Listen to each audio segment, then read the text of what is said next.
Welcome to Session 3. In this video, we move from writing long scripts to creating small, reusable functions. The goal isn't just to memorize syntax, but to make your code rules predictable and easy to test. Functions are vital because they allow you to name a specific piece of work. By defining a rule once in a small function, every part of your app, from the terminal to the API, can call it and get a consistent result. By the end of this video, you will be able to write functions with clear parameters, add type hints to define contracts, and use assertions to prove your logic works before you even build the browser features. Let's define some terms. A function is a named block of reusable work. A parameter receives input, and a return value provides the result. Remember, if you can't explain a term in one sentence, pause before adding more code. Every function has the same basic anatomy: an input, a defined rule, and an output. Notice how this function takes a string as input, applies logic to clean it, and returns the result. Here is our first task: clean a description. By using this function, we prevent different parts of the application from inventing inconsistent cleaning rules. The line using split and join collapses extra spaces, while the value error handles empty inputs.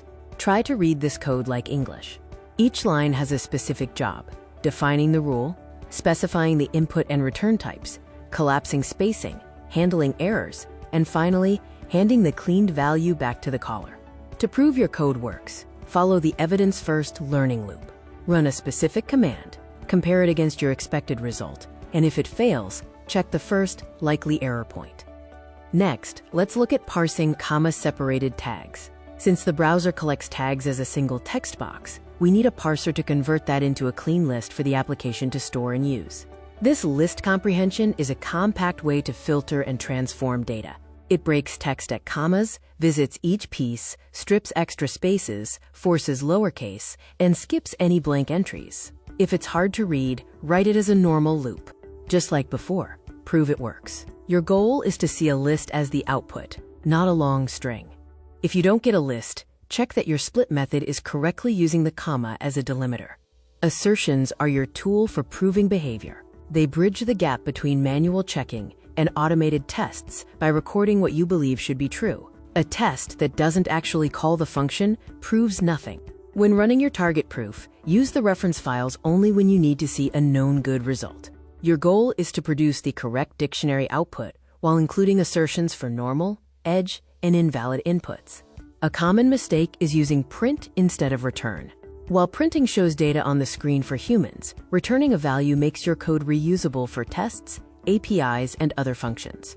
Always prefer return for logic. Finally, don't panic when you see an error. Use this clinic to understand the symptoms. Most importantly, always read the last line of the traceback first, as it usually tells you exactly what went wrong. Now, it is time for an independent exercise. Your challenge is to build a task dictionary using the functions we have created.